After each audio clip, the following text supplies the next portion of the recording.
So long, princess. It finally happened. That's right. Kathleen Kennedy is out. Lots of movie news, an interview, and reviews. It's Film Threat on a Friday. Let's go.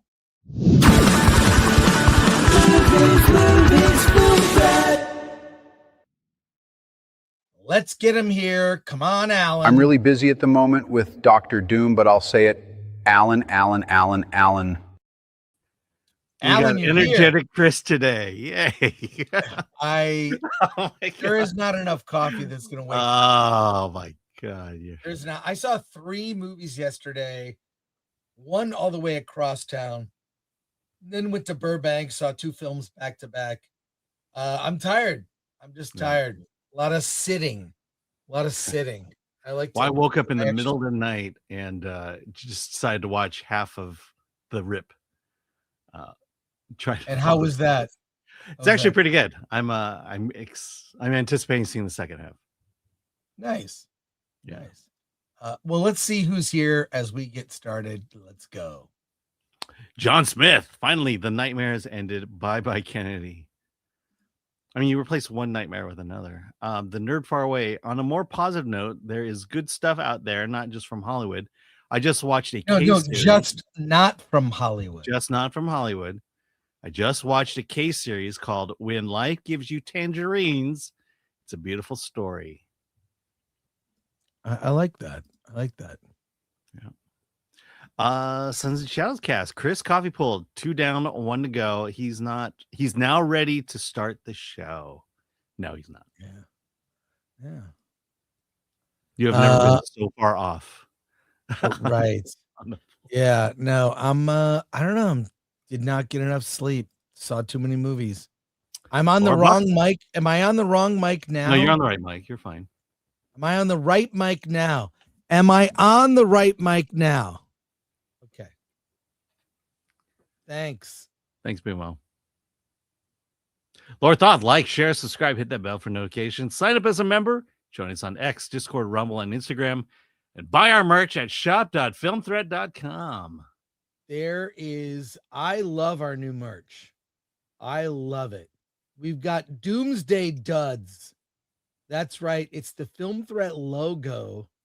But like, wait, who did we get? What intern is this? He's got this great Film Threat shirt inspired by the Avengers logo. This one might be kind of recognizable. This shirt. There you go. Lots of shirts. Let's go. Come on. And then our awards collection. Our intern modeling this. What's her name? Jennifer. The Oscars can suck it. I think guys might get the wrong idea if they see you wearing that hat. So be careful. And then Andrew Cram gifted 5 Film Threat memberships. Thank you, Andrew. We appreciate your support. That's great. That is awesome. So there you go. Yeah. Lots going on. Let's get to our top story. Kathleen Kennedy is officially out at Lucasfilm. We've been this has been predicted for years at this point. It's a 10-year rumor that's finally come true. I made news when I had heard within Disney that she wanted to go out on a win. A win might be, say, a big movie or whatnot, but she is officially gone. We've got several different articles that we'll reference. But right now, I just want to really talk about, the significance of this event. Kathleen Kennedy. Bye, bye, bye. Kathleen Kennedy. Don't let the door hit you on the way out. Bye, bye, bye. Hey.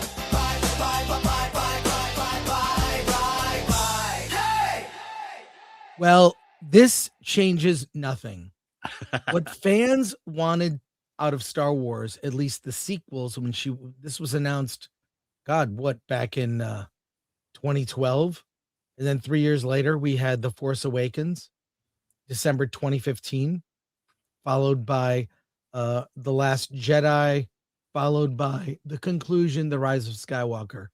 I think what people were expecting was a sequel that featured legacy characters that were beloved. And my argument for anyone that says their story is done, they're too old.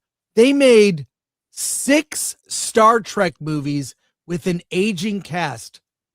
And by the time they made the 6th one, many were in their 60s and 80s. Okay. Nobody complained. I mean, sure, maybe a joke here and there about the Star Trek cast being old.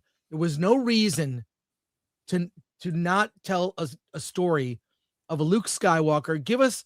Let the legacy characters go out. Let them ride into the sunset. Let the Millennium Falcon fly into the star set, so to speak. And then let's introduce some new characters, say the son of Luke Skywalker, the daughter of Han Solo.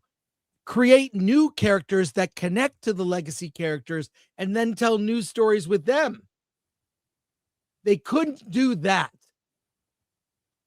I don't think I need to do the 4 millionth rant about how this is the most costly mistake in Hollywood history.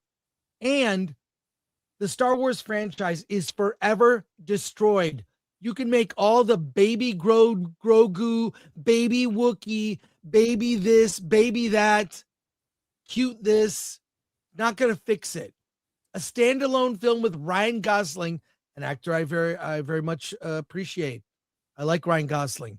Not going to fix it. Not going to fix it. You had your chance with the sequels. You blew it. You blew it up. Alan, do you have any comments on the significance of this? And then we'll go to multiple stories. Go for it. Well, I mean, her legacy is Rey Skywalker.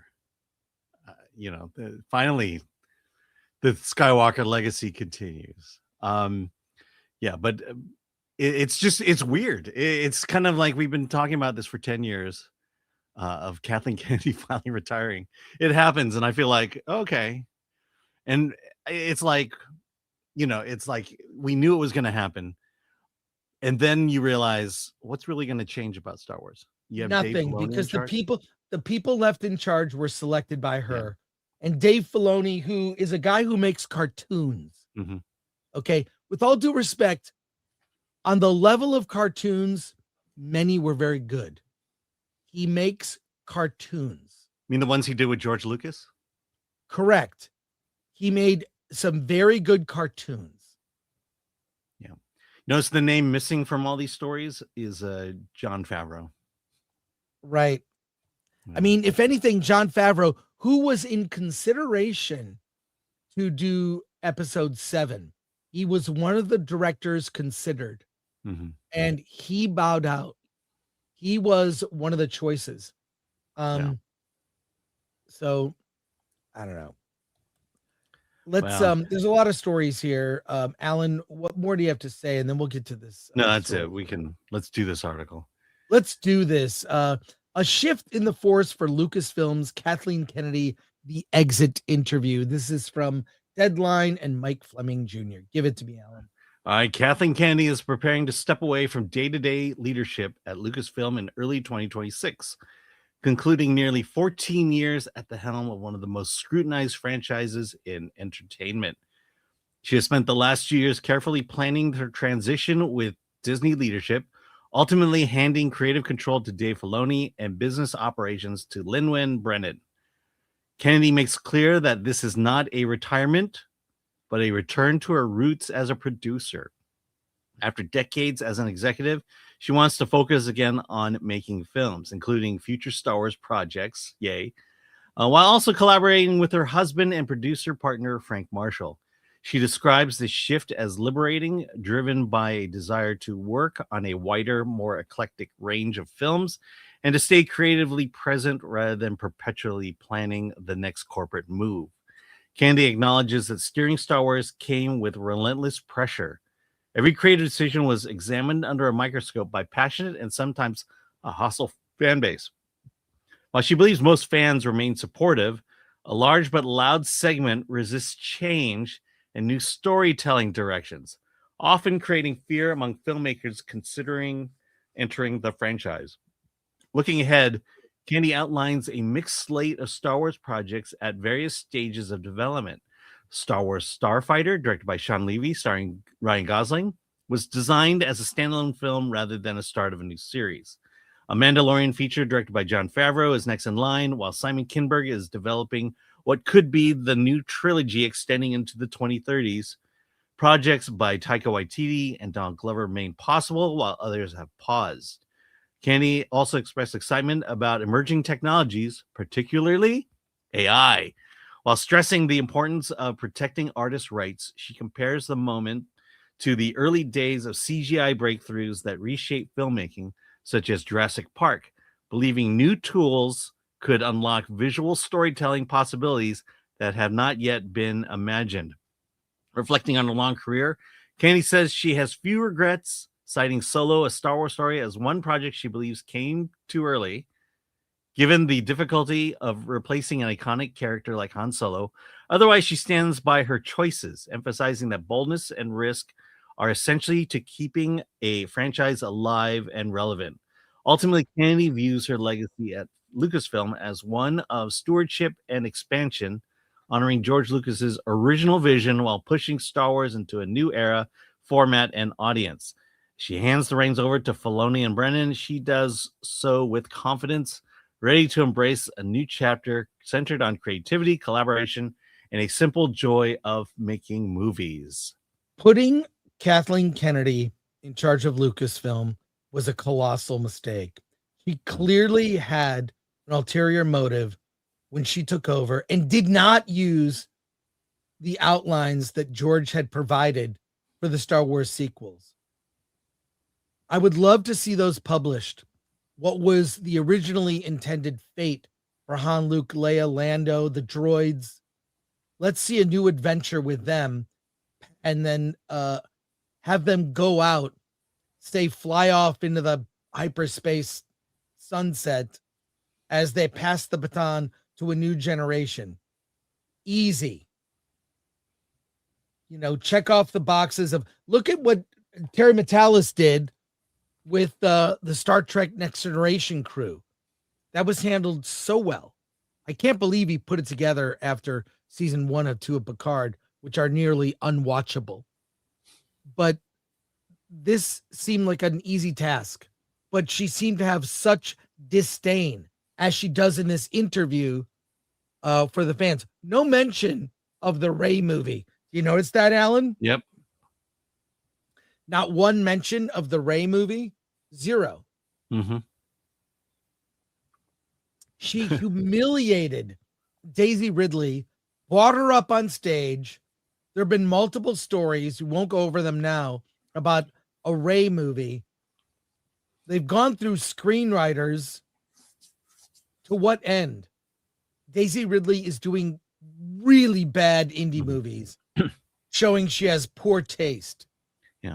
I'll tell you, the Rey movie is a great example of why she was a bad executive, because she did the Rey announcement as pure politics, as a way to just say, hey, we're moving forward with Star Wars. Without, I don't think anyone who saw the announcement, saw who was involved with the announcement, really seriously thought that this was going to come to fruition. It was there just as a PR move. And to me, that is a sign of a bad executive, when you're making up stories just to keep your job. And that's what that felt like. Yeah, it really was. I mean, how you could go through all the announced projects that didn't happen. The one with the Game of Thrones producers were doing a trilogy. Rian Johnson was doing a trilogy. James Mangold was doing, James Mangold yeah. gonna do the Jedi Knights prequel. Where's that?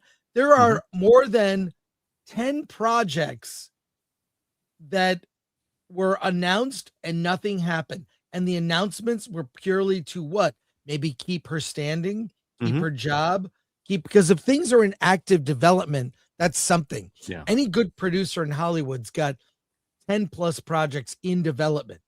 Yeah. Like a shelf of scripts. Yeah, that's what that was her gift as a producer, was put things in development.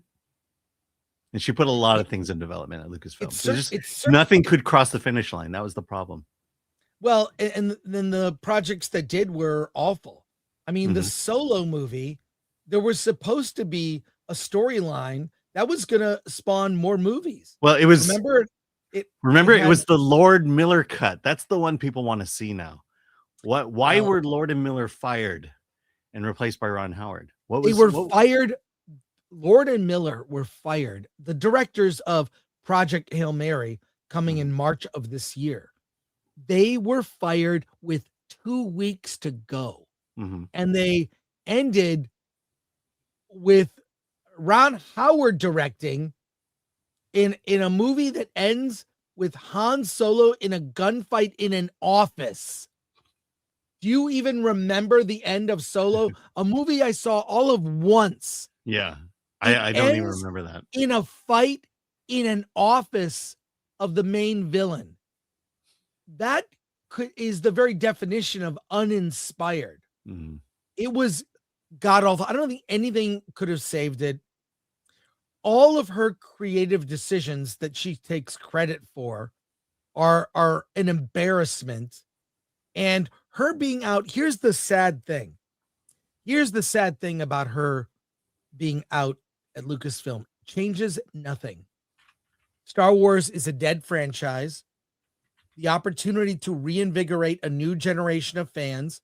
I mean, look, and when I say reinvigorate a new generation, I'm a fan of Star Wars. Yes, the old Star Wars prequels. They're fans of the prequels.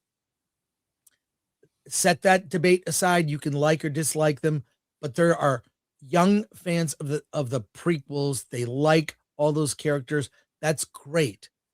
I applaud that. One of the joys of being a father with my kids was being able to show the Star Wars trilogy for the first time to my kids and see them experience it for the first time, and then take them to the theater upon the re-release in the 90s. Was it 97? Okay. That was amazing. Building up to Phantom Menace in 99, it felt like Christmas. It was amazing. It was in May. Of course, the correct month to release a Star Wars movie is May, not December. And that was amazing. I passed along my love for those things. I mean, also other movies too. My kids are well informed from their father. No one's doing that now. No kid who saw the sequels is going to pass on, much less probably have kids. If you think of the kinds of fans who claim to love the sequels, do you think they're going to have kids and show them the Star Wars sequels as some sort of virtuous way to live your life? That was one of the things that always struck me about Luke's characters, his struggle to be a good person, to make the right moral decision. That was absent. And let's face it, Star Wars is a brand for young boys, 14-year-old boys who have almost nothing now being made for them. Nothing. Modern cinema has abandoned boys and men for the most part.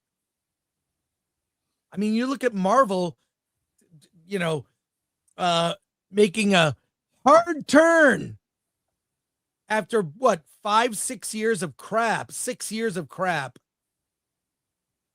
trying to, we're gonna have all these new characters, these diverse hey, if they're good characters, and then all the promos for Avengers Doomsday, we're going back, folks. We know what you like. I think it's too little, too late. It's but funny. Marvel could pull out. Star Wars, it's done. The opportunity. We showed a clip of Mark Hamill from a few weeks ago saying, aren't you going to have a moment, JJ? Put the band back together. Han, Luke, and Leia together. This story isn't about them. Thank God JJ has not worked since the rise of Skywalker. Final thoughts, and we'll go to your comments. Yeah. I mean, two things. One is I remember I took my daughter to see the sequels. This is all she really knows of Star Wars. Phantom Menace came out. She was a baby. Sequels. She saw the sequels. hated them with a passion. And Mm. you know, when I think when the second film came out, she was the same age I was when I saw Star Wars for the first time. The other thing is, you know, when Disney made the change, you know, firing Lasseter, they put Jennifer Lee as the head of Walt Disney Animation. They put Kathleen Kennedy as the head of Lucasfilm. And you felt right away that the only reason they were put in those positions was because they were women. And I think what we finally realized was that, you know, it's one thing to be a producer or be a writer, and be very good at it and produce, you know, great movies like Kathleen Kennedy has. But it's another thing to run an entire studio, to be the head of it. And it's not to say that a woman couldn't have done it, but that wasn't the criteria that they were looking for. It was all about gender, and it was all about, well, can she possibly, you know, anyone can be a studio head, as opposed to finding an actual woman who could actually run a studio, who knew how studios were run. I will tell you this: the last things that Kathleen Kennedy has produced for Disney Plus have been amazing.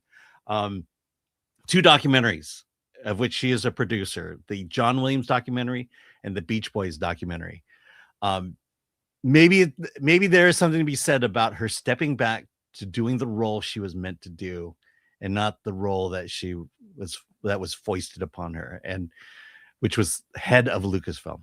So, you know, look, I'm pretty sure she'll produce some great movies, and she's finally back to the role that she was meant to be at. Well, it really is time to say goodbye Mhm. one last time. Bye bye. Kathleen Kennedy. Bye bye bye. Kathleen Kennedy. Don't let the door hit you on the way out. Bye bye bye. Hey. Bye bye bye bye bye bye bye bye bye bye. Hey. Let's go to your comments. There are a lot of them, folks. Baga for X for 499. Kathleen to Filoni. Bob is still in charge. Kurtzman's still employed. They hate the IPs. We need a miracle. Paramount Skydance. Best of the worst. Yeah, thanks, BA. Yeah, best of the worst. But these Mhm. franchises, there's no coming back. I mean, I showed a clip of an AI generated Starfleet Academy as if it was made in the 80s, and it looked amazing. It Mhm. looked so good, and it was diverse. But we'll get to Star Trek momentarily. Oilers Workshop for 499. To be honest, this only matters to me if her leaving comes with a time machine, so I can show George The Last Jedi before he signed everything over to Disney. Yes, if that could happen. I'd love to see George release his outlines. Why not do an art Yeah. book? And if you look at the original art that was created for Force Awakens, there were so many great unused ideas. JJ is a hack. He's Mhm. awful at this stuff. Yeah. Hey, big Hey! super chat, Doc Hollywood for 50. Haven't been to a theater in years. Finally looking forward to seeing a great movie today. I have tickets to see The Lord of the Rings, The Fellowship of the Rings tonight. Why did it take a 25-year-old movie to get me back in a theater? Well, you and me both. I saw Labyrinth the other day. What was that made? 86? Like Yeah. it's which I love the retrospective, you know, Mhm. these movies are doing really well. I'm gonna review a movie today that's an anime. Yeah. That I mean, it's just amazing that it takes these alternative non-Hollywood movies that are doing Yeah. well. So Well, Regal I mean, is this is an doing older film, but Yeah, amazing. Regal is doing a series like leading up to Halloween, Valentine's Day. They're doing a series of romances. The first one being Groundhog Day, and then on Valentine's Day, it's Casablanca. Yeah, they're doing a lot of those. And by the way, there are Lord of the Rings popcorn buckets, and there's merch. Yeah. I mean, I'm tempted. All right, Re and Me for 499. You guys buried Star Wars. Let it die. By the way, was rewatching an Art School Confidential and saw Ethan Suplee wearing a Film Threat shirt. Cool to see. Yeah, the Dan Clowes, who's the author of the book that Art School Confidential that the movie is based on, is a fan of Star Wars Film Threat. He's a fan of Film Threat, and I was asked to give the rights for someone to wear a T-shirt in it. There's also like an episode of The Sopranos where an issue of Film Threat is on a coffee table and you can visibly see it.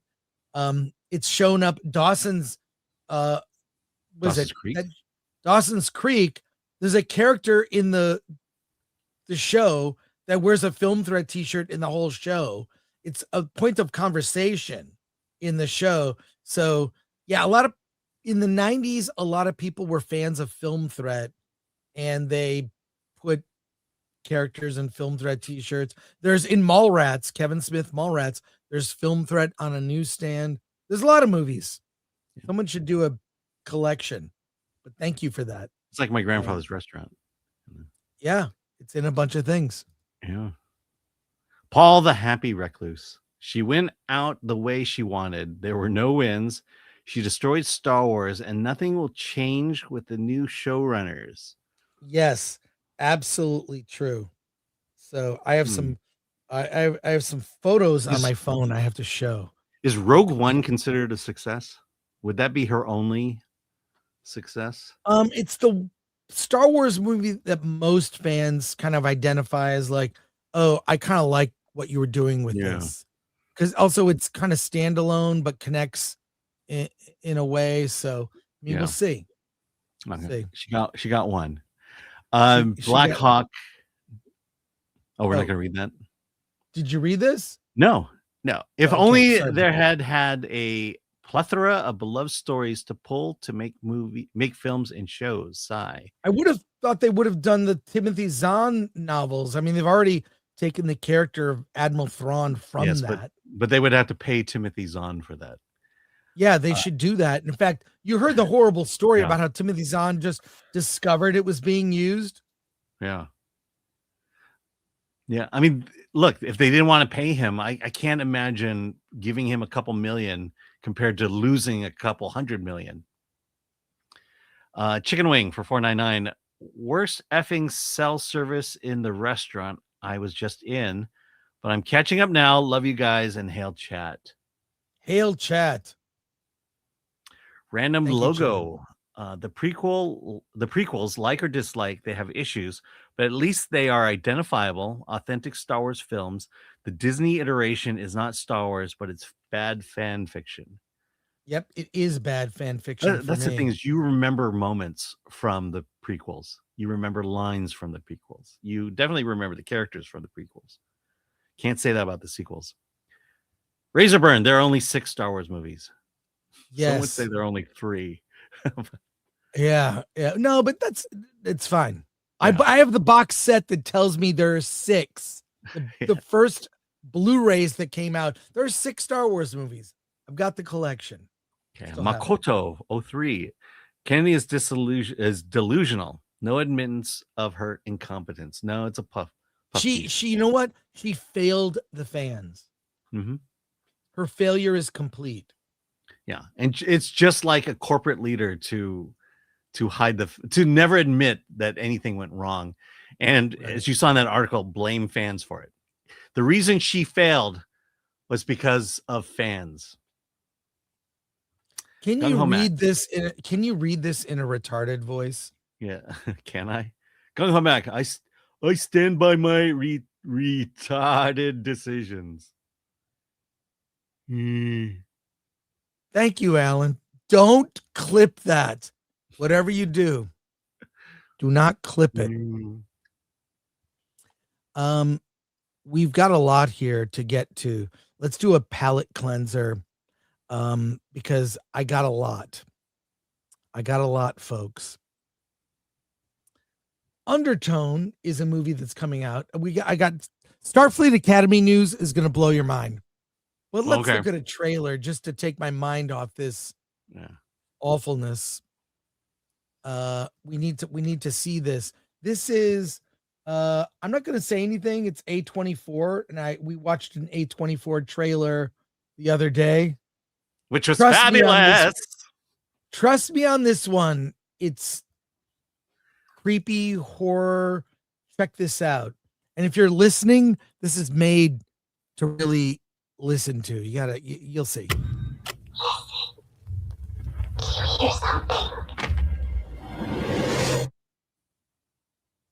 Welcome to the Undertone podcast, where we talk about all things creepy.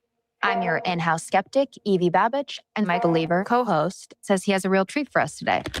We're listening to 10 mysterious audio recordings from an anonymous email. Oh my God. Are you implying there's hidden messages in it? Let me play it back in reverse.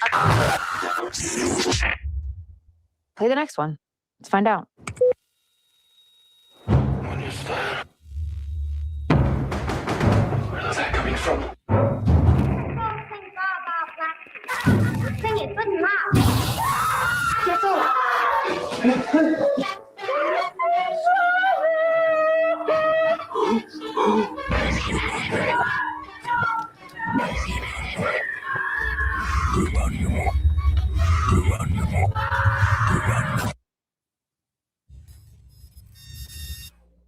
We should stop listening.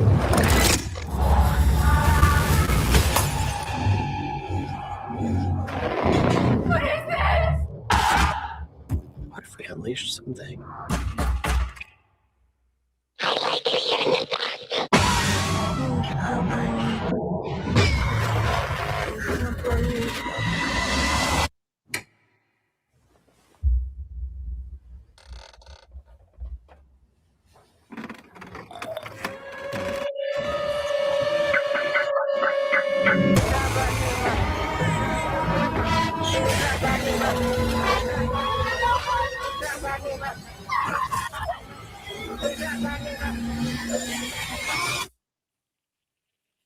You shouldn't have called out to her.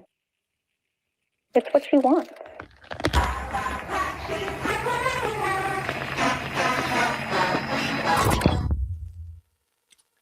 Wow. Can't wait All right, to see coming in March. Can't wait to see your review of that movie. It looks good. I like original horror films based on, I like the concept, and I like movies like A Quiet Place. The first movie was really great to watch in a theater. It was so quiet during those moments, and then the playing with the audio was great. So yeah, that's on my radar. I plan to check it out. I'll let you know. It's falling off my radar. Let you know how it is. Hey, Disney has an AI dispute with Google. We've got the story, Alan, from Deadline. I'll bring it Yes. up on screen, but give it to me. I want to hear it. All right. Wow. December 11th, 2025 may go down as a turning point in Hollywood's uneasy relationship with artificial intelligence, when Disney struck two dramatically different moves on the same day. The company announced a high-profile deal with OpenAI, allowing Disney characters to be used within Sora, while simultaneously firing a legal broadside at Google, accusing its AI of acting like a virtual vending machine for Disney's intellectual property. The contrast was deliberate and immediate. Within minutes of OpenAI's announcement, Disney sent Google a 32-page cease and desist letter outlining what it called massive-scale copyright infringement by AI tools such as Gemini, Veo, and Imagen. The letter included visual examples showing how simple prompts could generate polished images of characters like Darth Vader and Iron Man. Disney demanded that Google halt infringement, make technical changes, and stop IP exploration, cease using Disney characters content to train its models, and disclose what Disney material it has already used. Behind the scenes, Disney escalated further. According to industry sources, the company instructed third-party producers to remove Google AI tools from their workflow and quietly committed to using OpenAI products internally, including granting employees official access to ChatGPT. The move signals a coordinated effort to squeeze Google while consolidating out around OpenAI as Disney's preferred AI partner. 4 weeks later, the results are mixed. Disney scored a symbolic victory when 66 YouTube videos identified in its legal letter were removed for allegedly ripping off Disney IP using Google's tools. However, Google's AI products themselves continue to generate highly accurate Disney characters from basic prompts, including ones Disney explicitly objected to. The same prompts were rejected by ChatGPT and Microsoft Copilot, which cited restrictions on generating Disney-owned characters. Google maintains that it uses public web data to train its AI and points to copyright controls like Content ID as evidence of good faith. While Google says it values its long-standing relationship with Disney, the standoff shows no sign of quick resolution. Industry observers warn that Disney may struggle to sustain a prolonged conflict with a tech giant of Google's scale, especially if it ties itself too closely to a single AI partner. For now, Disney has clearly shown its hand, drawing the line between acceptable and unacceptable uses of IP in the AI era. Whether that hardline proves strategic or risky remains open question in a rapidly evolving arms race where neither Hollywood nor Silicon Valley is likely to blink first. Whew. Well, Alan, I'm really enjoying your reading. It starts good and then it just ends, and then it goes to crap. It just goes on. You've got, for those listening, there is an image, an AI image of Yoda and Darth Vader at a bar with mugs of beer. Looks like they're having a good time. Clearly AI. What does this mean, Alan? What does this mean for it? Basically means like these companies want to own it, which technically they do. But what does this change? They also want to control who has Right. access, who can do these things. It's clear that they're, like the article says, they're drawing that line. Google is out, open AI is in, and or ChatGPT. It's the same thing, right? Yeah. And so, it's what Disney has always done. It fights to control its properties, and that's the fight you're seeing here. And the question is, is Google too big? Is Disney the David to Google's Goliath? Well, I think the genie is out of the lamp. There's no stopping it. Let's get to the Starfleet Academy failure. It just came out the other day. What are you talking about? Starfleet Academy came out, and well, let's just say this. Our friend Gary from Nerdrotic, he played a little prank, and he put out a video of a Spock action figure in a chair, and it got more views than Starfleet Academy. More people were watching an action figure of Spock in Nerdrotic's chair than actually watching Starfleet Academy. I took this screenshot. It was the premiere. I was watching it on my phone. At the peak, there were 1,200 people watching. That's like how many people watch Versus on Monday, or even this show when we review something people care about. 1,200 people. But Gary from Nerdrotic put Spock in a chair, and it got more views. I mean, that's insane. And we have the episode here, and strangely, it's got 4,000 upvotes, and it's 84,000 views. You can watch the first episode of Starfleet Academy on YouTube. 84,000 views from 3 days ago, or 2 days ago. Season 1, episode 1 of a Star Trek show. I mean, look, I'm not really happy about this. This really tells you how dead the franchise is. Look at this from Geeks and Gamers on X, and from their website as well. Nerdrotic humiliates Star Trek Starfleet Academy after Spock action figure destroys premiere numbers. I'm going to go to this story because you got to see this, Alan. It's insane. Do you have notes for this? I don't know. There's No. not many No, notes no. you need. Not much you need to know. But look at this. He had a neurotic my live stream with a Spock action figure in an empty chair beat Starfleet Academy's 1,300 plus peak live viewers on YouTube in under 3 minutes. He's got 1,500. There were actually 5,000 watching at the peak of that. It's nothing's happening. It's Spock in a chair. And I mean, this is amazing. In a move that perfectly captured the current state of modern Star Trek, YouTuber Gary Beekler, you should subscribe to him. Better known as Nerdrotic, decided to test just how weak audience interest really was for the latest Kurtzman Trek series. His experiment was simple.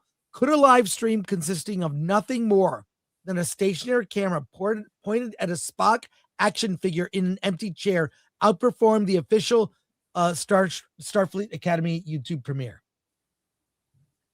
The Starfleet Academy premiere peaked at roughly 300 concurrent viewers during its official YouTube review. The number was already being widely criticized as shockingly low for a major franchise tied to Paramount's streaming strategy.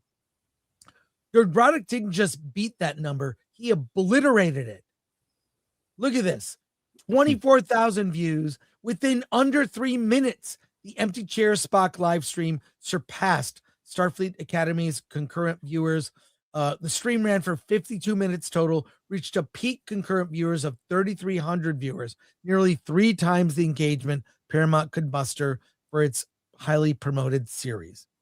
The like to dislike ratio makes it worse. Look at this. It's we'll do a link to this article in this story.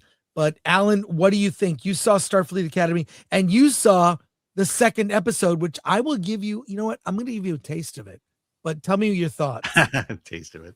I've even seen the third one, which let's just say it doesn't get better. Yeah, you know, here the tweet I did the other day was having covered and been highly criticized for my thoughts on the Marvels, the Acolyte, Echo, Ironheart, Snow White, and now Starfleet Academy.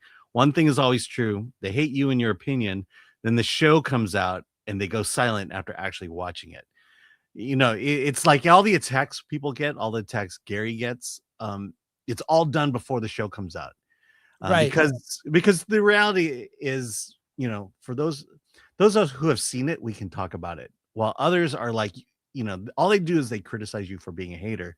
No, we're criticized because we're telling the truth about the quality of this stuff and the quality that keeps going out. And you know, like Kathleen Kennedy would have been much more successful if we hadn't been talking about Star Wars the way we had been. I mean, that's ridiculous. It's all about the quality of your work. And look, let's just say we weren't around, maybe the numbers would be higher, but they would drop off immediately by the second episode, because that just reveals what the show's about.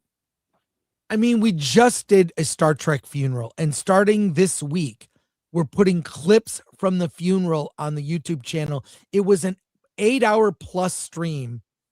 We'll do highlights. We've got our producers are putting the best clips together and are posting them. But look at this. This is a clip from episode 2. Mhm. This is Tig Notaro, apparently a professor.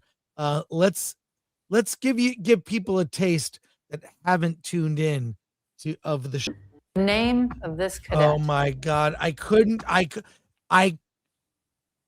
don't know. Yeah. Should we be reviewing Starfleet Academy every episode? I mean, it's a teen show. You know, after watching the third episode, I've watched bits of the 5th episode. It's not written. No adult would actually seriously watch this show. No mature adult. And then look, just compare this is the thing that's been on my mind a lot lately, especially in politics. It's this idea of leadership. You know, we vote these people in who are not leaders. They're charismatic people. Compare Picard with Captain or Chancellor Aki. Two very different people. Two people who approached conflict, who approached leadership, who approached getting things done in very different ways. Which one would you follow? Well, I think the Babylon Bee put it best in their recent post. New Starfleet vessel unable to reach warp speed because crew is too fat. I think the Babylon Bee really got it right. And I gotta say, I'm not happy about any of this. Watching Star Wars die, watching Star Trek become a culturally irrelevant franchise. You have no idea how relevant Star Trek was as a franchise. I take no joy in watching it go down in flames. And the very people that are the shepherds of these franchises have no respect for what it means, what it could really do. It could positively influence people to aspire to be something better. But it currently celebrates morons and a definition of diversity that has perverted the very ideals that Gene Roddenberry upheld. Star Trek is dead. Let's go to comments. I'm not in a good mood today. Yeah. But hopefully I'm entertaining. I'm entertaining. Grog Base for 20. Kathleen's retirement plans form Kathleen's clan. Yeah, Kathleen's clan. Taryn High King for 2. Nausicans cheating at Domjet. Nausicaans cheating at Domjet more fun than SFA. Thanks. Appreciate Geek it. Truth 64. I would rather watch a Spock figure for an hour and 15 minutes than watch Starfleet Academy. So that checks out. Our Star Trek funeral had more concurrent viewers. ADLS 24, not even 100,000 views in a day. Pathetic. Yeah. Yep. How much they spend on it? How much do we spend an episode? Yeah. And how much did we spend on the Star Trek funeral? Between 6 to 10 million per episode. Yeah. Pew Pew Parrot for 5. Was there anything interesting in episode 3 at all? I can't. It's embargoed, but let's just say Alan's going to review it next Wednesday. Yeah. Episode 3. I mean, thanks, it's just Parrot. Tune in next week. Look, I mean, the reality is you could pull everything Star Trek out of it and you'd still understand it just the same. It doesn't need to have the Star Trek branding over it. It's just a dumb space teen show. Geek True 64 for 2. Every new Trek product is a is a kick to the corpse. Or a Kirk to the corpse. Or a kick to the Kirk corpse. Yeah. I think that's Kick more to the Freudian Kirk than corpse. anything. Say that 5 times fast. Maz Monkey Max. What that means, they're pissed about fan fiction Star Wars movies that are going viral. Yeah, some of them are very good by fans. Bush and Recap for 2. Star Trek Academy proves we should have lost the eugenic war. I think we did. Yeah. Have you looked at TikTok? I don't. Not another name for 5. Wild idea here. Can you imagine they destroy these franchises on purpose to usher in a new era of AI movies and actors? It will usher in the death of Hollywood, and it will accelerate the popularity of AI, because these AI generated Star Wars little fan films are better conceptually. Everything about them is better. I always feel like there's this attempt to destroy all things pre-2000. Yeah, it's weird. It's weird. It's weird, the timeline we're in. Yeah. I mean, look how Disney is destroying everything Walt did with all these live action remakes. Yeah. Yeah. I have a lot to say on this, but we've got movies to review and a couple more news stories. And we have an interview with Sheepdog director Stephen Grayhm. We'll get to that, but let's do reviews. Alan, let's talk about a movie you and I both saw, Dead Man's Wire. Dead Man's Wire is directed by Gus Van Sant. It also stars, I think, this actor. He is Bill Skarsgård as Pennywise. He is such a versatile in Barbarian. He was amazing. He's such a versatile actor. Tell me about Dead Man's Wire, Alan. Can you do it? I'm trying to find my notes and I can't find them. Are you? Oh, here we go. Coffee or like, are you present on the show, Alan? When I come here, I'm like focused. I'm like, this is the show we're doing. Let's go. Got my notes. I'm prepped. Let's go. Okay, so Even here we go. without coffee. Here we go. It's all right. Takes place in fucking Indianapolis. Fucking movie. Tony, played by Bill Skarsgård here, is a real estate developer who basically got ripped off by Meridian Mortgage Company. And he is frustrated and upset because they keep putting him off. He goes to the office to talk to the CEO, played by Al Pacino, who they had a meeting scheduled, but he's not there. Who is there? It's his son, Richard. So Tony here decides in that box is a rifle. And he decides he's going to take his son hostage. He's going to put him on television and basically say, look, this is what Meridian has been doing. Everything. I need an apology. I need absolution for this event of him not, of this kidnapping. And what happens is you see the hostage taking take place. You also view it from the police's end, and then you also view it from the evil corporate CEO, Al Pacino. It's one of the, it's a lot like I would say Dog Day Afternoon, but in an apartment building. But it is a thriller, and Gus Van Sant is back on course. Go ahead. This is a great thriller. This is, yeah, you're right. Your Dog Day Afternoon comparison is dead on. And it's also shot in a very realistic way. It's based on a true event. This actually happened. And we won't give away how it plays out, but it is a really great, tense, simple thriller. Guy with a shotgun, and he ties the shotgun to the back of, the CEO's son's neck. Yeah. So if he moves forward, the shotgun will blast. So he's got to, it's very tense. He's holding the shotgun with this wire around the guy's neck. And if he leans too far forward, he'll blow his head off. Based on true events, the ending that plays out, you actually get kind of a recap at the end of what actually happened to the real guy. It's awesome. It's authentically done. It's a simple scenario. And what a great script, too. I mean, I was riveted from the beginning. This guy carrying this simple box into a building, boom, takes a man hostage, and he's walking on the streets. And the news people are following him like, what's going on? It's crazy. And they actually do mix in real footage.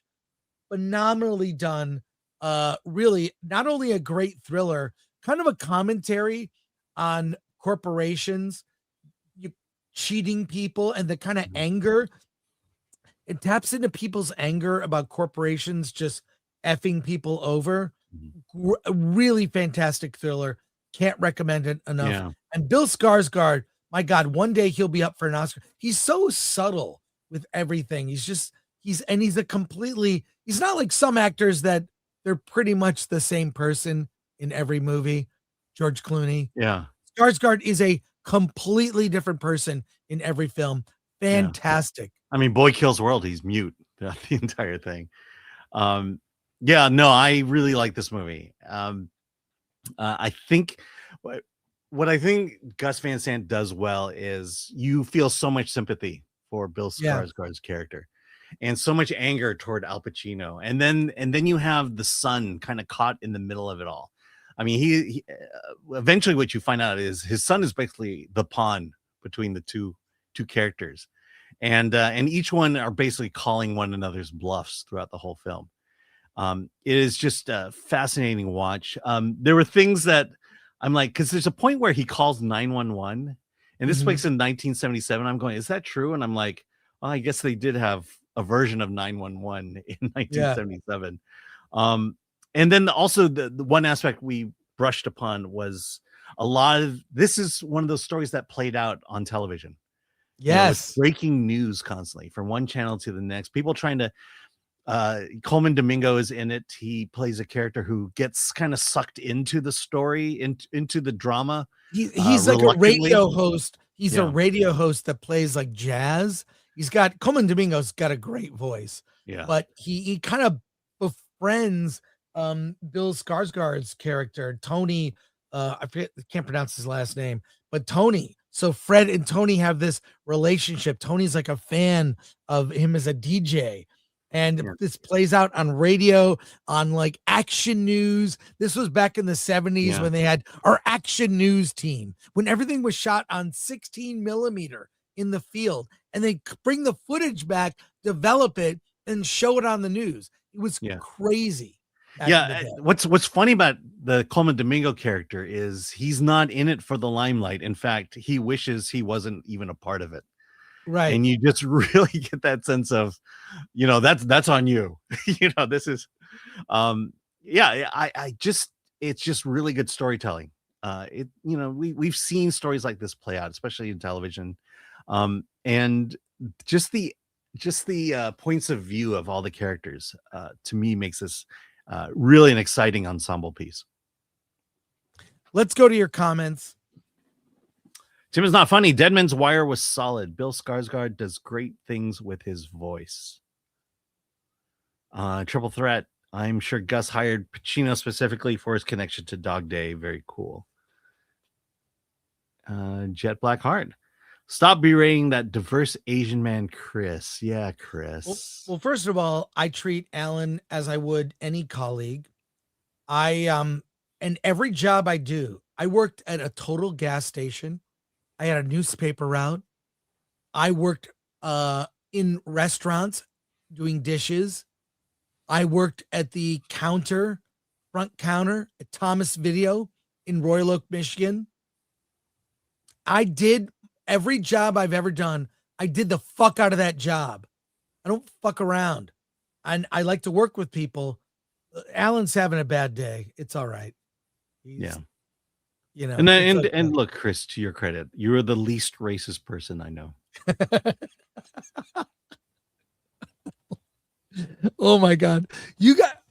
Alan is on fire on X.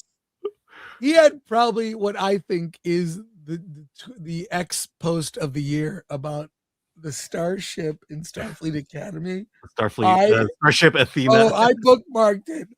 Anyways, all I'm saying is let's go. Let's fucking go. It's Friday. Let's review movies and talk news. You know, let's have passion. Jet Black Heart. I do the shit out of my job.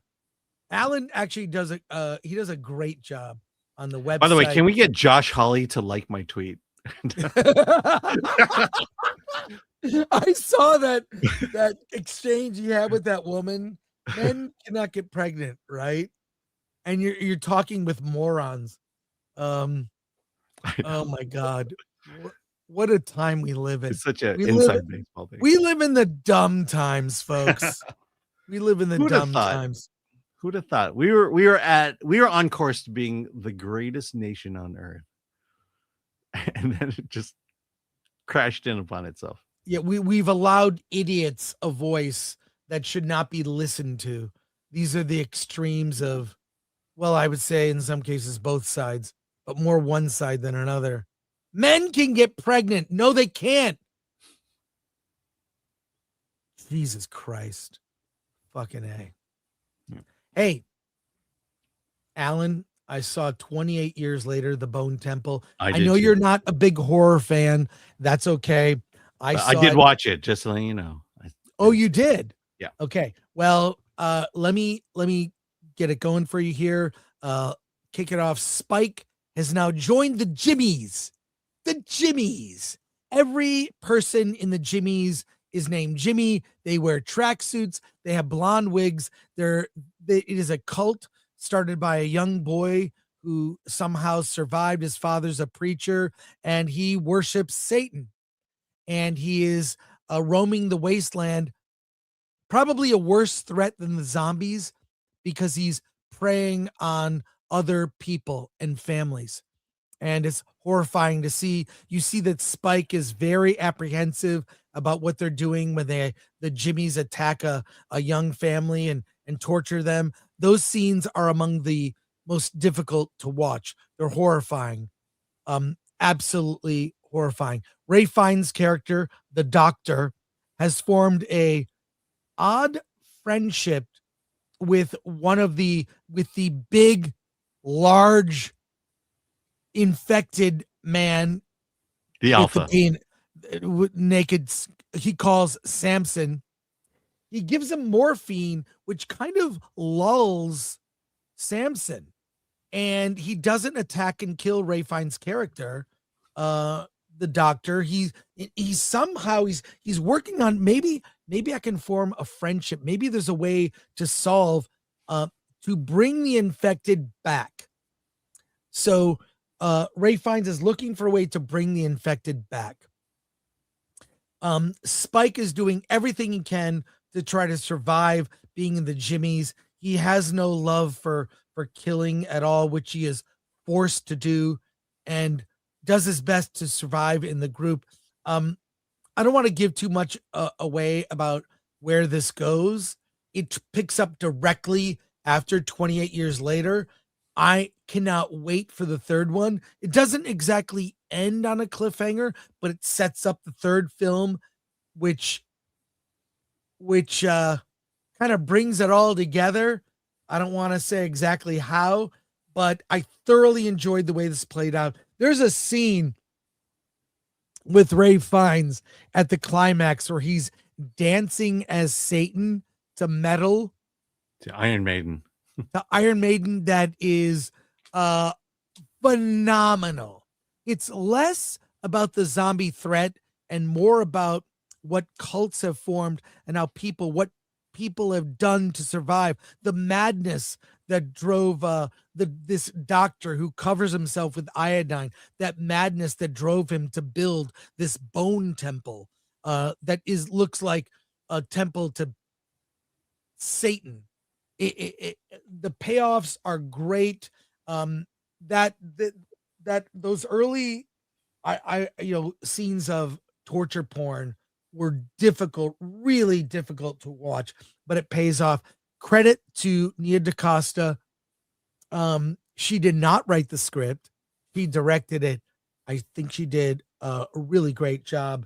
I love Bone Temple. I can't wait to see the follow-up now. Alan, what did you think of Bone Temple? Yeah, for the most part, I agree with you. The first half of the movie was difficult. It's just pure torture porn. Yes. I was ready to hate it if it was all. Yeah, I mean, I'm not into torture porn in any sense of the phrase, and I was just, it was, I'm kind of like, I hope the rest of this movie isn't like this, and then it got really good in the second. Yeah, it got really good by the middle. Yeah, I it was like, look, I think what I disliked about 28 years later was the movie didn't live up to its trailer. It had one of the best trailers that we had seen in a very long time, and came nowhere near meeting those expectations. This one, fortunately, had lower expectations, had a very had a decent trailer that pretty much delivered on that, and more so with the ending, with that final stage, which I won't talk about. I just found all that fascinating, and I think that's what makes zombie movies good, is because it's not about the zombies. In fact, there's only a handful, maybe a dozen zombies in this movie. It's really about the people. How far are you going to be pushed to survive in this world? And then the whole thing with Samson was fascinating. Yeah, I really hadn't seen any of that in other zombie movies. And I thought it was like, oh, that is smart, and that makes a lot of sense, and and the payoff is there. So I would say, regarding this movie, just know that the Jimmies are really bad people, just like the late night Jimmies, and it kind of go into the film halfway through, and you'll have a really good time. Well, what I liked about it too, as a fan of the zombie movie genre, the George Romero films, some call it the Romero-verse of early Walking Dead. I think it got tired and repetitive and boring by the end. I cut out. I dipped out after like season 3 or 4. But it introduces ideas we have not seen before. The doctor character, Ray Fiennes' doctor character, Samson, how a young boy would survive, what he'd do to survive, how he actually joins the Jimmies, how he overcomes that. That was good but gross. Good but gross, but that was a great scene. It's a great scene. The whole idea of these Jimmies, they're kind of almost the lead guy, Jimmy, is how he's still kind of a mind of a child. His life changed when he was a kid. He's kind of frozen at worshiping Teletubbies and Satan. He's the world has driven him mad. I really, really enjoyed it. Can't wait to see what happens next. Stay to the end. I'll say this about Nia DaCosta.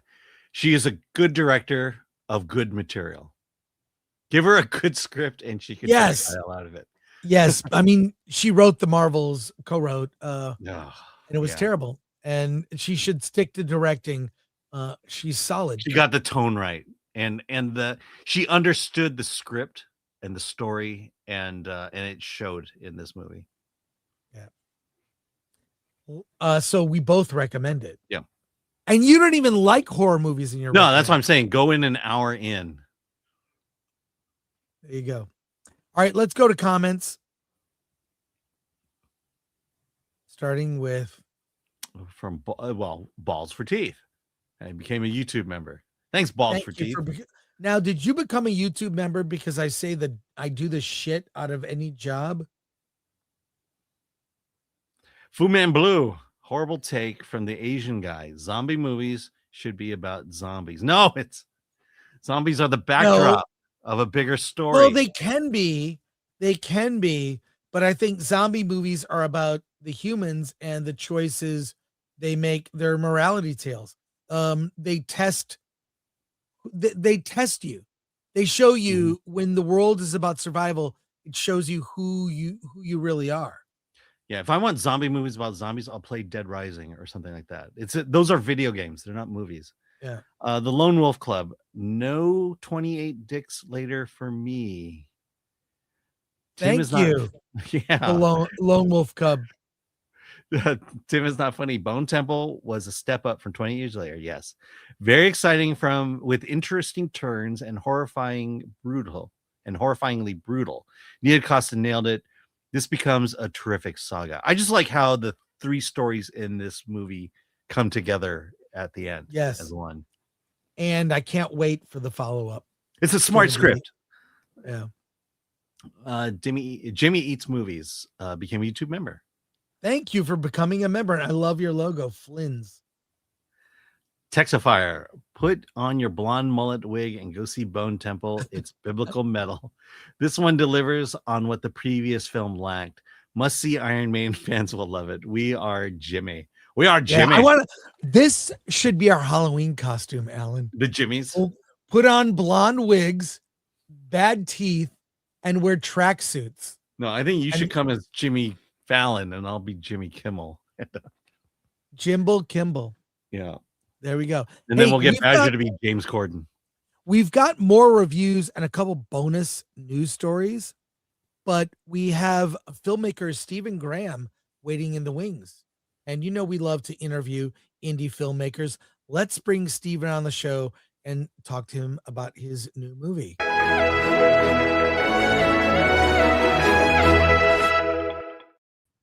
Hey, Stephen, thanks for joining us today. How you doing?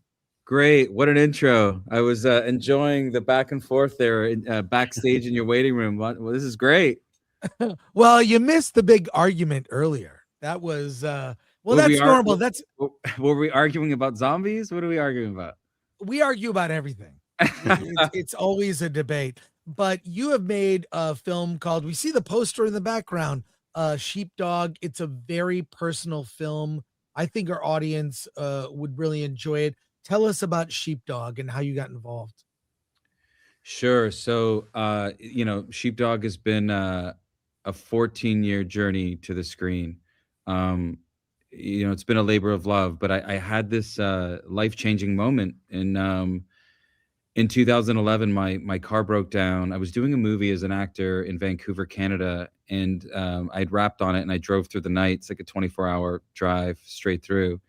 21 hours into it, my car broke down 3 hours north of LA. I called AAA, and they sent out the local tow truck driver.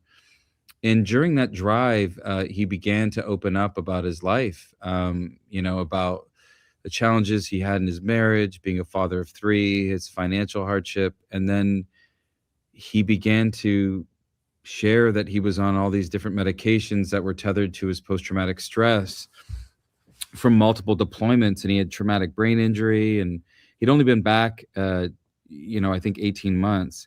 But the point is, I don't think I said 3 words on that drive. And throughout it, he kept saying, I can't believe I'm telling you this. I've never told anybody this. I've never told my wife. I've never told a therapist. I get back to Los Angeles, thank him for getting me home safe. And I was certain that he would be happy to probably never see me again, because it was easier to tell a stranger this stuff than it was anyone in his community or his family or at the VA. And so that lit the spark. That was the seminal moment where it wasn't just my curiosity. It felt like a sense of responsibility to find out if there were more men and women like this tow truck driver, because I couldn't understand how somebody could serve their country honorably, be working their butt off to provide for their family, and feel so disconnected from everything around them, and to be suffering in silence. And so that summer I went on one of many, it was the first nationwide road trip to uncover that truth. And I found out very quickly that indeed there were many more men and women like this tow truck driver. And that became the foundation for Sheepdog. Let's take a look at the trailer for Sheepdog. I have it queued up right here, and then we'll talk about it. And we'll also take questions from our audience. We have 2,000 people watching live. Check out this trailer. Am I under arrest? You've assaulted an innocent man in front of his wife and baby girl. Do you remember any of that? Does the defendant have any priors? Resisting arrest, DUI, assault. Hey! My client has been awarded a Purple Heart and a Bronze Star Medal for his combat service. I'm ordering you to undergo a 60-day outpatient rehabilitation program. Good luck. Nah, I'm not doing that. Do you know what the VA's put me through? If you have a brain in your head, you're going to listen to me right now. Because the next time you try to provoke a lethal response from law enforcement, you might not have an angel sitting on your shoulder. The courts think that you're going to fix me. I hate to disappoint you, but I can't fix you. That's your job, not mine. Did you know that your father got out? He's a dangerous man, Calvin. Be careful. We came back and they spat on us at the airport. No homecoming parade, no celebrations. You can't pretend like you have any idea what it's like to be in combat. No, but what I do know is this field of work that I've dedicated my life to has helped a lot of people. When you got back, something was different. It wasn't that you'd changed. You'd been replaced. You lose your morality when you go to war. And the hard part is coming back to a civilian society that doesn't have any idea what's going on in your head. It's hard to believe my enemy is the man I used to be. I bet you wonder, where's my tribe? And I ain't talking about no friendship neither. I'm talking about brotherhood. What is it that you truly want, Calvin? I just want to wake up in the morning and feel something. My pain is relative, son. Sometimes we gotta fall apart to find ourselves all over again. Wait for me there, wait for me there. You are willing to give your life for your country. Now maybe you can try living for it. What are you feeding this guy? Look at this. What do you want? I did 4 tours. Of the Cheesecake Factory. Oh, okay. Little spicy, little spicy. Wow. I feel like indie films are telling the stories Hollywood won't. A great cast too. I mean, Vondie Curtis Hall and Virginia Madsen, of course, from played Princess Erwin in David Lynch's Dune 1984. That's just what I know. Anyway, Is that why you cast her? Was that? Oh, we can go. Yeah, I'd love to talk about our cast and the casting process if you guys want to dive in. Yeah, please. So, okay, so 20 years ago, I'm on the red carpet at the Critics' Choice Awards. I'm there to promote The 5 People You Meet in Heaven, which was a TV movie with Jon Voight, and Virginia's there promoting, nominated for an award for Sideways. And I loved Sideways, and I obviously loved the speech she had on the process of a grape fermenting into wine. It was just mesmerizing. And I just said to her there, it would be great to work with you one day. We were on the press line together. I think it was her on one side and Jamie Foxx was there for Ray on the other. It was just very surreal. And you know, you don't think anything of it. You know, life goes on. And when I went to cast this project, she was doing a play. I was scouting locations in Western Massachusetts where we shot the film 6 months out. And she was doing a play in New Hampshire that was on veteran suicide. And I thought that, you know, I wondered, I just wanted to know more. And I went and saw it, and I had learned that she was a Gold Star family member. So I sent her the script, and I just wanted to hear her thoughts. But I really wanted her to do it. But I knew that the character she was going to portray as my trauma therapist was going to be close to home for her. And I was a little concerned about that because that's obviously very heavy and can be very emotional. And as her director, my job is to ensure that she feels supported and is a safe space. She read the script, and a week later I got a phone call, and she was like, "I'm all in."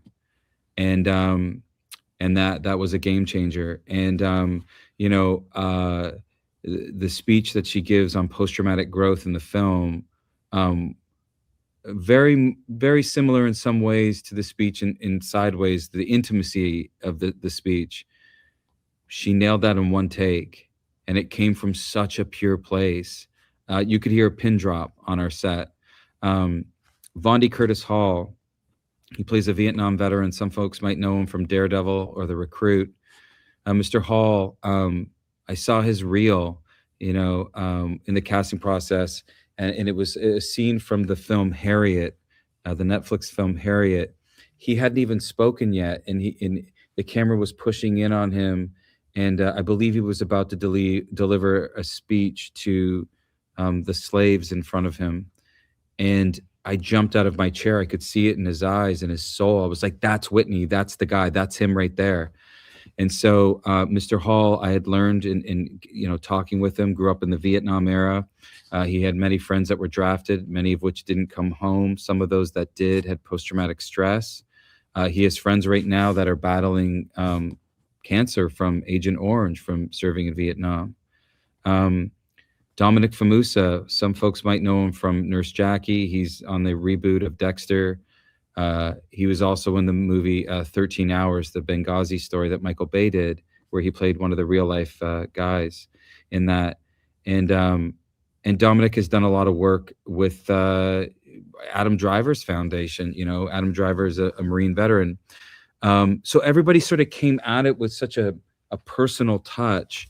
And why that was important was because, look, in the storytelling, I was very specific. I knew what I was looking for. I knew exactly as the writer-director what I was looking for.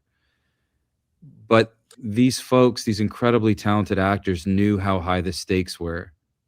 Of, like, people ask in a 14-year journey, like, what's one of the hardest things?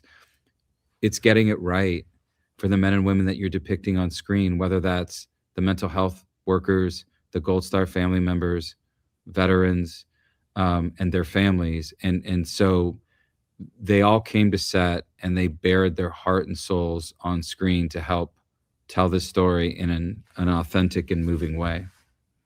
I think We've what's got sad a lot is of questions from our. Sure. I was just Sorry. to say, I Sorry, think what's Alan. sad is that the story really hasn't changed over the last 40 years from Vietnam to now, and that the way we treat our veterans, the right people are not learning the right lessons. Yeah, I think that's very fair to say. I think what's also important to say too is that it's easier to valorize than it is to take care of our veterans. And I think that our film never wags the finger at our civilians, never does that. It's not preachy.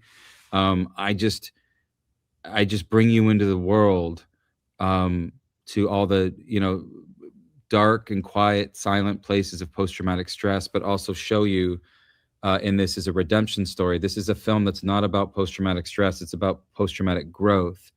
And I often think that maybe why, even in art and in films, is that veterans are often depicted as broken and, drug addicts or alcoholics and so on. And we touch on some of those things, but my character and any of the characters, no one feels sorry for themselves and nobody is broken. There are fragments. And I feel like that was important to show because as the storyteller and the screenwriter, I never judged the characters that I wrote. My job was simply to hold the mirror up and show you what I saw and what I experienced over a decade plus of research. We've got a lot of questions Sure, and comments let's from our dive in. audience. Yeah. Bush and Ryu Cat says, if it's out this weekend, I'll watch on my day off, Sunday. Fantastic. Sir Dirty Dog, damn, this actually looks good. Great casting. Jimmy Francis 817, looking good. Is this film available for us in the EU? Not yet. It will be later this year. It opens nationwide today across the country in theaters. But it will eventually be, later this year. And Pookie Malibu says, as a vet with close group of vet friends, they are family. I can 100% relate to this movie. Can't wait to watch. Thank you for making this film. And thank you for the super chat here. Someone asked, Paul Pierce Rocks for 199 says, is that James Murphy of LC's sound system? I think he's which guy? Which guy? I think he's me talking about you. I don't know. Yeah, that's okay. That's so random though, because I heard an LCD sound system song the other day on Spotify that I loved. Yeah, here we go. Point. Mars Monkey Max, wow. Thank you for telling our story. People have a hard time readjusting coming out of the military in general. It's a story that needs to be told. CD Stein 69, growing up the son of a Vietnam vet and having experienced those things overseas as well. This movie hits very personal. We'll have to check it out. Maybe hard to watch, but thank you for this. And Caveat Ties asks, how did you gather your crew? That's a great question. So I knew I was going to shoot in Western Massachusetts. I didn't want any sound stages or green screens, and I wanted everything to be practical. I wanted the lighting I wanted it to feel for reference purposes like either a film in the 70s or a film in the 90s, the aesthetic. So I had to go after the folks that I thought could achieve that without using too many tricks.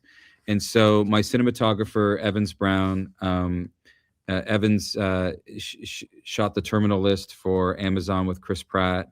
But more importantly, Evans began as a gaffer. So 20 years he was a gaffer. So in his 30-year career, the last 10 years were being a cinematographer. So what that afforded me on a low-budget film was that Evans could move through a space very quickly and light it, and know how to sort of bend light, to make it look like it was shot on film. And so that was one component. My aerial cinematographer, TJ Millard, he's also a veteran. He does all of Taylor Sheridan's shows. He's just incredible. He did us a huge favor. So in the opening of the film, you're going to get to really see, it'll really bring you into the world of Western Massachusetts. You know, I was really fortunate. We were a tier 0 film. I mean, it's, I need to say this to all your followers because it's important to say, like, Sheepdog is a unicorn. This movie was made for under $2 million. And it's opening in 500 locations nationwide this weekend. Like, every obstacle was put in front of us to get to this place, and nothing was ever taken for granted, but nothing was ever easy. And so to be here and even be talking to you and your followers about this, like, I'm sitting here, we defied the odds, and I'm sitting here with so much gratitude and appreciation because in independent film, this doesn't happen. And I'm happy to talk even about that journey and so on. But I also made the film outside of the Hollywood system because I was forced to. I was laughed at in so many rooms. I was told by so many studio executives, oh, nobody wants to see stories like this. Nobody cares about this stuff. It's never going to make any money. And then you get into, you're not playing the part, which I wasn't married to. You know, I was willing to step aside for the right person as long as they were going to do the work. And so it kind of left me in a place where if I was going to complete the mission, I had to go outside the system. So I raised all the private equity. I had deployments written in this movie. And the best advice I was given was by a friend of mine who was an executive producer on Lone Survivor. And he said, Steven, if you can't raise it all, don't shoot the deployments. Because he said the worst thing you could do is shoot those. And no matter how good your drama is in the present day stuff, that'll harm the film because of the accuracy and so on. And so I cut them. And I remember I was heartbroken about it because so much work went into it, but also for the story, I thought it would, make it more entertaining or make it more powerful. And thank God I didn't. And thank God we made it for the budget we did, because the story benefited from it. When I open up in one of my trauma sessions about one of my deployments, I describe it rather than showing a flashback. I could see that sheep pen that I'm describing because I had met with the men in that unit and had shared over coffee for years the intimate details of that mission. And so that was all part of the process. And when you don't have money to throw at every problem, you're forced to act on instinct. And as the writer, director, and then the actor, that also afforded me to not overthink the performance. You know, I was forced to just act on instinct and trust the words on the page. Let me ask, it's on 500 screens in the US? Yeah, I think we're at 415 locations as of yesterday. Yeah. Oh, that's great. Yeah. 80 Ellis 24 says Mike Rowe gave this film a glowing review in a blog post from November. That's excellent to hear if you follow Mike Rowe. Yeah. Great. Bush and Meerkat for 5 says, Steve, will you join us for Film Threat's next award show? It's actually January. Your movie is eligible for our award show next year. The only requirement is to be in release and get reviewed on Film Threat. So there you go. And we have a final question here from 80 Ellis. Veterans issues are criminally underreported by both the news and our entertainment. Mm-hmm. What was it that first compelled you to write this story? And did you always plan on tackling the lead role yourself?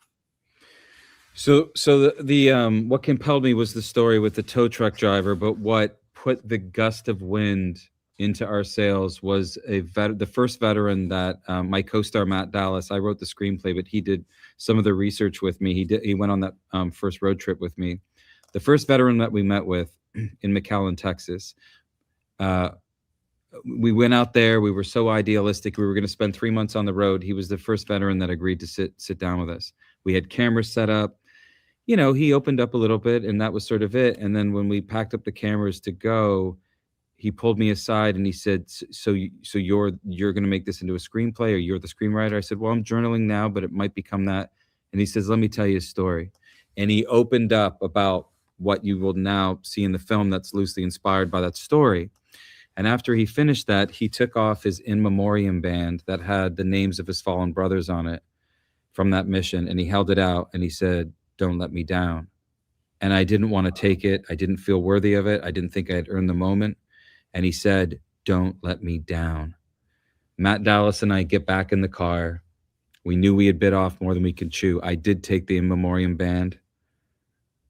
And we thought, do we go back to LA where we live and just call it a day? We're not cut out for this. Or do we soldier on and see this through? And in that moment, we decided to complete the mission or die trying.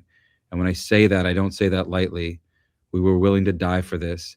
We got so far immersed into this world that the sense of responsibility was just so great that there was no failing.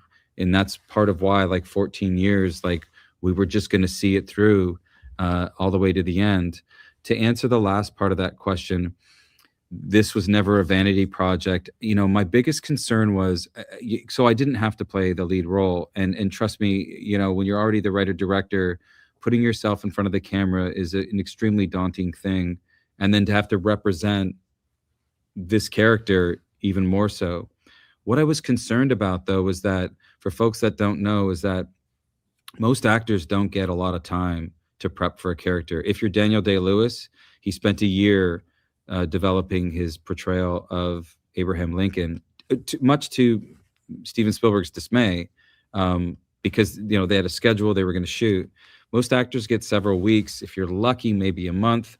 I didn't want someone showing up to the set that was going to give me their interpretation of it, of the way they saw it. I wanted to give the interpretation that I knew it was, that I had seen, that I knew couldn't be acted. There's just a nuance that I just didn't feel comfortable by the time we got to camera, and that's why I did it. And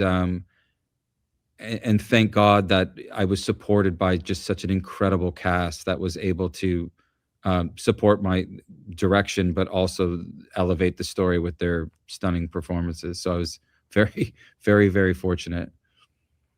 Steven, congrats on the film Sheepdog. Make sure you see it. Coming to VOD, I would assume at some point in the future, but in theaters I now. think the date's in late February, but I will share with folks that, you know, and I'm just from experience, I'm in DC right now. I'm not running for office or anything. I'm at the National Guard headquarters right now. But we screened at the Navy Memorial Museum the other day. It's where they screened Top Gun Maverick when Tom Cruise came there. Wow. And Hurt Locker and films like that. But we screened to a full house that in this emotional experience, this cathartic experience, to see a film with, you know, 200 people in a dark room, and it's profound. And so I encourage people to see it in theaters. I spent a lot of time on the sound design to really bring you into this world and the cinematography. Last thing I'll say, we did a sneak peek in Western Massachusetts in Greenfield, which is where one of the townships that we filmed the movie. And we did that on a week ago at their small indie theater. They hadn't had a sold out screening since Barbie, and the you know, all the local cast, crew, and vendors came out. A man stopped me afterwards, who had lived in this town for 35 years. He didn't work on the film, and he was a complete stranger to me, and he was in tears. One of his family members was a veteran, but he also said to me, I remember the days we used to do this. It was so nostalgic to be in a full theater where you share this communal experience, every laugh, every tear, every gasp. And I was just so struck by that. And so that's part of why I would encourage people to go out and see it on the big screen, to potentially have that experience. I want as many people to see the movie as possible. See it on the big screen if a theater is near you. Steven, thank you so much for joining us on the show. It's been an absolute pleasure. And your next movie, come to us, and then we'll see you in a year at our awards event, I would assume.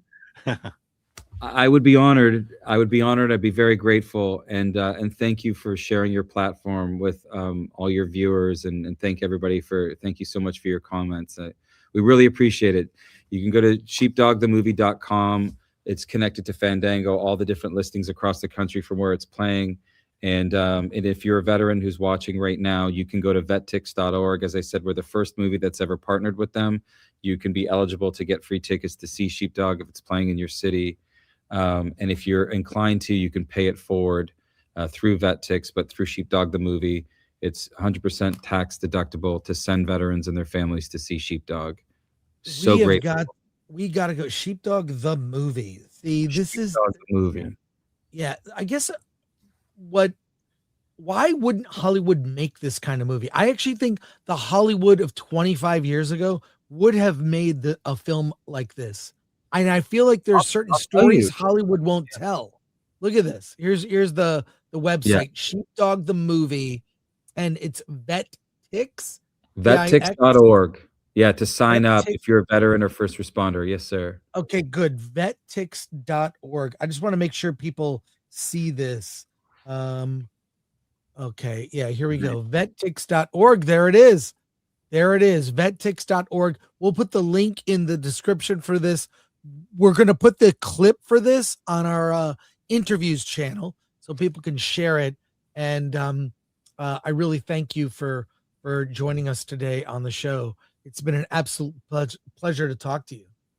Thank you so much. I love talking film, and I really appreciate like what you guys do. It's inspiring, and it's amazing. It's great, and it's a great breath of fresh air that you have such reverence for cinema. So thank you.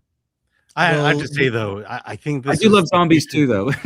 I have to say this is your story is one of few coming out this year of people who had to bypass the Hollywood system and put their own film out. Where Gore Verbinski was another one, his movie.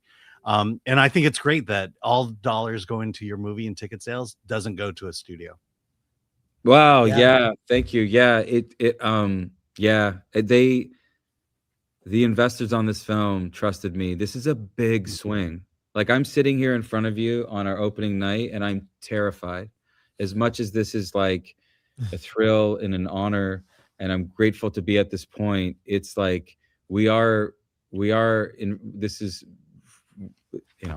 frontiersmen right now without that studio support. So again, if more folks see it, more stories like this can get told out there. And I hope to be a champion for those filmmakers out there that are trying to tell those stories. Steven, congrats on your success. The movie is Sheepdog. Don't miss it. Thanks so much. And see you in a year. Amazing. Thank you so much. I appreciate you. Thanks, Alan. Yeah. Thanks, Chris. Thank you. God bless you guys. Take care. Bye-bye. Thank you.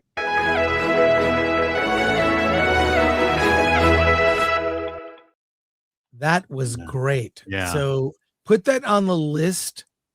Yeah, it's on the for list. I just put it on the list. Okay. Oh, thank you. Thank you. I was going to ask you to do that. But again, with the way the theaters or Hollywood is going, I mean, we need to support these indie filmmakers who can't get their movies made by Hollywood and who are going out and doing it anyways. And the best part is Hollywood can't control the story, can't control the outcome. You have a pure story being told at that point.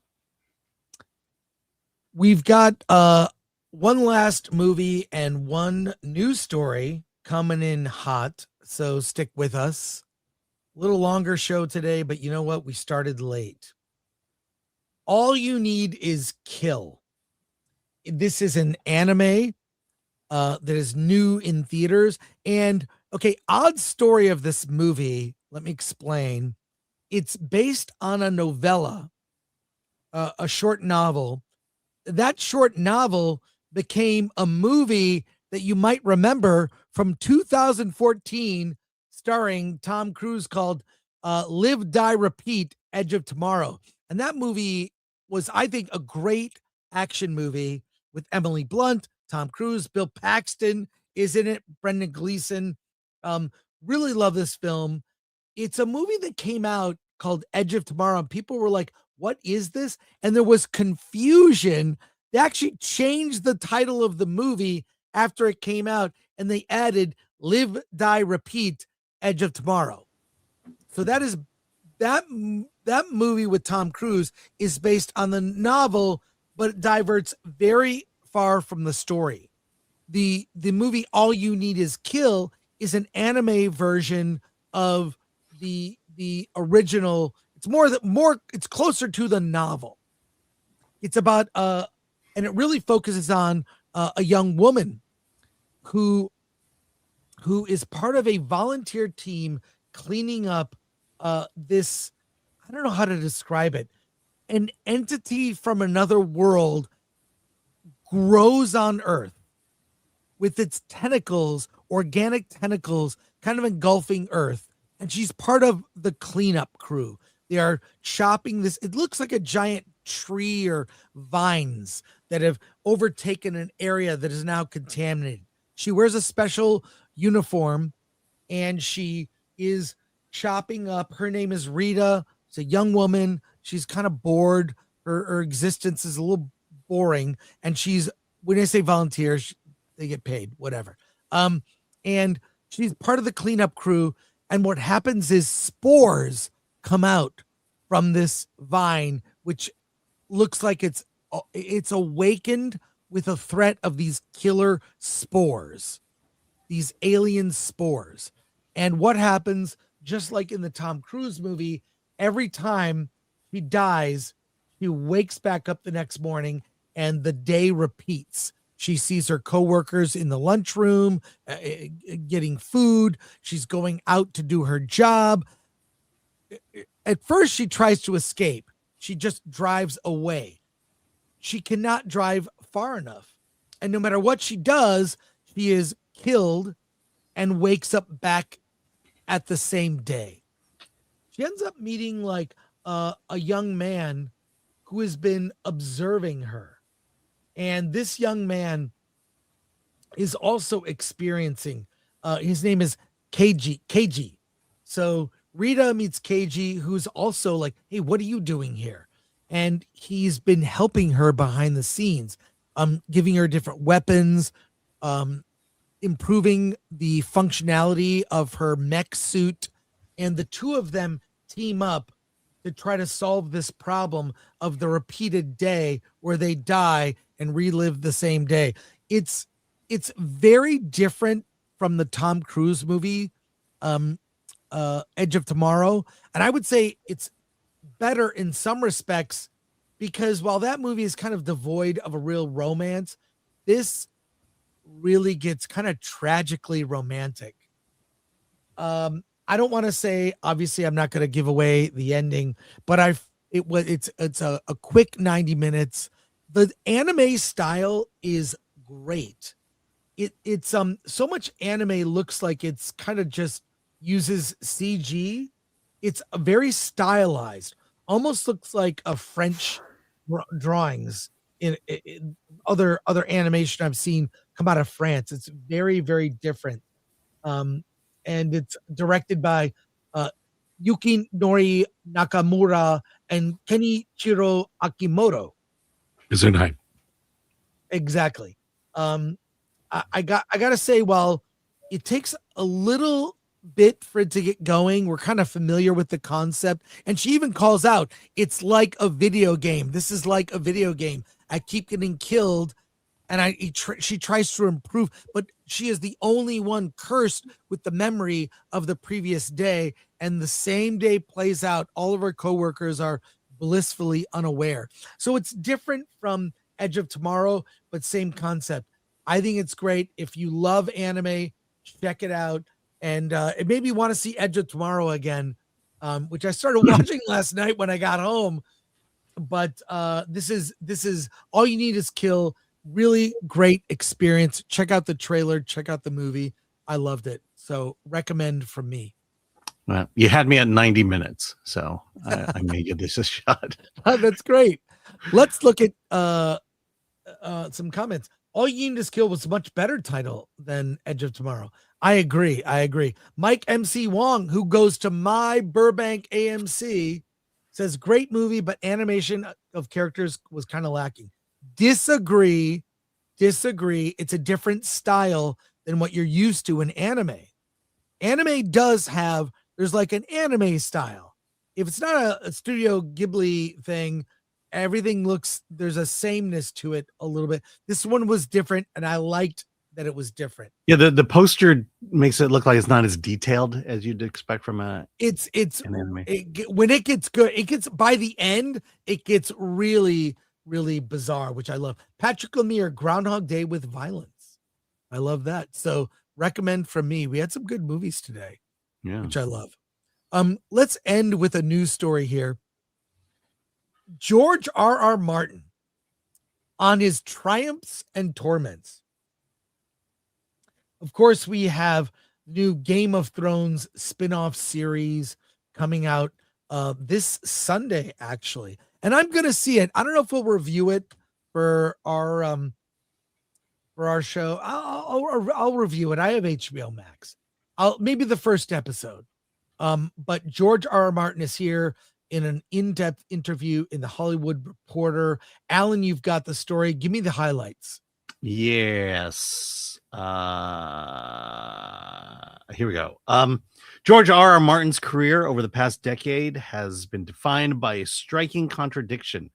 His fantasy empire has flourished beyond anything he imagined, while his central work that made it all possible remains unfinished.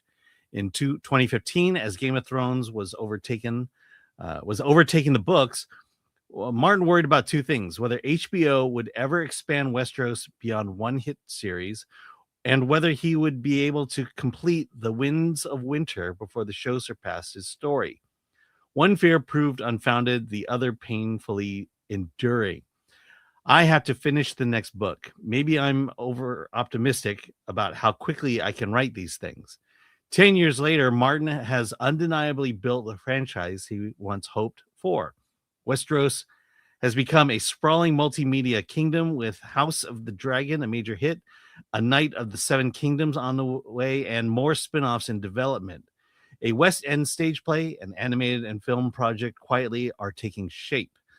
What he has not done is finish The Winds of Winter. Despite years of assurances and roughly 1,100 manuscript pages completed, the novel remains stalled under the weight of narrative complexity, endless rewrites, and constant distractions. Martin still writes on an offline DOS computer, revisiting chapters he dislikes and reshuffling viewpoints among dozens of characters. He insists he will not hand the book off to another writer and would rather leave it unfinished than relinquish control. It would feel like a total failure to me. I want to finish. Meanwhile, Martin's relationship with television adaptations have grown more fraught. He remains deeply involved in A Knight of the Seven Kingdoms, which he praises for its smaller scale, character focus, and faithfulness to his dunk and egg stories. But his relationship with House of the Dragon showrunner Ryan Condal deteriorated sharply over disagreements about changes to the characters and plot, culminating in Martin being temporarily sidelined by HBO. This is not my story any longer. Martin believes strongly that adaptations should respect their source material, viewing his characters as his children, and bristles when changes feel arbitrary. HBO maintains that while Martin's input is valued, the final decision rests with the studio and showrunners managing the massive productions. The tension underscores a recurring theme of Martin's later career: creative control versus the realities of large-scale franchise filmmaking. As he approaches his late 70s, Martin is increasingly sensitive to time, mortality, and fan impatience. A cruel question at Worldcon about whether he would die before finishing Winter rattled him deeply, especially as friends and fellow writers continue to pass away. Still, he rejects the idea of quitting, even as he admits the book may become the longest in the series. If that happens, my work won't be finished. In the end, Martin remains caught between love for the world he created and the burden of its success. Westeros is thriving everywhere except on the page where it began. He still believes that if he can clear away enough distraction, he can finally bring the Winds of Winter to life, but even admits that belief wavers. Look, A Knight of the Seven Kingdoms premieres on HBO. Those trailers are very entertaining. I'll definitely check it out. I mean, I was not as look, fantasy is not my bag. It has to be really good to get my attention. Obviously, Lord of the Rings, probably the greatest trilogy ever made in terms of being so consistent. and the way you can watch all three. And it just really draws you into the world. I was a casual fan of Game of Thrones. I thought the ending, well, they sure rushed. It seemed like they took their time in earlier seasons and then rushed to the end. And everyone was disappointed in the way it played out. I expect if it ever comes out, Winds of Winter, he'll change things. I think he sees the reaction and the negative reaction to season 8 of Game of Thrones. This offshoot story is like a self-contained story. And what I've seen of the trailer, it looks very fun. It's already gotten some very positive reviews already. So I'll be tuning in. But the fact that he just stop and do the one book and people will shut up. Stop and finish just finish it. Alan, what do you think? The only thing I'll say is I think it's a good idea that if you don't have a good idea, don't put it to paper. No, it's just, look, he told Dan and Dave the ending of Game of Thrones and they ran with it and they did what they did. And the hardcore fans, of which I am not a hardcore fan, I'm just a casual fan. I don't know. I thought some of it was dumb, but I predicted Bran would, he would end up being on the throne because he was the person who wanted it least. It was either Tyrion or him. So whatever. I don't know. Look, I mean, I think if he stops everything and finishes the book, he'll gain respect back. And the book could redeem that terrible ending of Game of Thrones season 8. Yeah, but I understand that paralyzing feeling of creativity where you want to do it right. And it's better not to do it than get it wrong. Let's go to your comments. Original 2K, George R.R. Martin has mastered the art of the dangling carrot. I feel sorry for anybody still waiting on wins. Yep. Bill S. Preston Esquire, George R.R. Martin will never release Winds of Winter because the awful Game of Thrones ending is his ending. The ending may be the ending, but the road to get there. Yes, I did. The ending may be the ending. Yes, the ending may be the ending, but it's the road that gets you there that people are going to judge as good or bad. Yeah, true. Zumius, once he finishes the book, he will probably die. Yeah, maybe he's prolonging his death by not writing the book. Yeah, and also thanks to our mods, Lord Thoth, ADL 24, Ololique. They're awesome mods. Also, don't forget producer Lori, Tomic Lori, Glenuccio. We appreciate you all. We're back on Monday with Versus. Monday on Versus, we're talking Kathleen Kennedy and Starfleet Academy. Yay. I do think probably the only two topics we'll get in on that one. Yeah, I think the Kathleen Kennedy news kind of dropped like everyone predicted it. I mean, we'll discuss it. Kathleen Kennedy. It kind of dropped like a dud because it was sort of like we've heard the news so much that it actually happened. Now no one cares. Yeah. So like the last book of Winds of Winter. Yeah. Well, we'll see about that. But back on Monday with Versus, Alan will review more of Starfleet Academy. We'll talk also about A Night of the Seven Kingdoms. Why not? I'm going to watch it recreationally because I want to see it. I want to see A Night of the Seven Kingdoms. So there you go. And Alan, what do you have coming up? I think we're reviewing Wonder Man next week too. Oh, that's right. Okay, no, on Friday. Friday we are. Yeah, Friday, next week. We are reviewing Wonder Man. I have seen all 8 episodes. You're not going to believe what I have to tell you. I know. You're not going to believe. Today. You're not going to believe. You're not going to. Hey, you need to see it now. I know. You need to see it. You have me Alan. intrigued now. But you have seen Have Fun, Good Luck, Have Fun, Don't Die. We'll review that next week too. All right. Because I want to review it together, and we had a lot going on today. So join us next week versus Hollywood on the Rocks. And we're going to review every movie. We're reviewing the new Chris Pratt movie, Mercy. Yep. I'm seeing that. That'll be fun. So folks, have a great weekend. Kathleen Kennedy.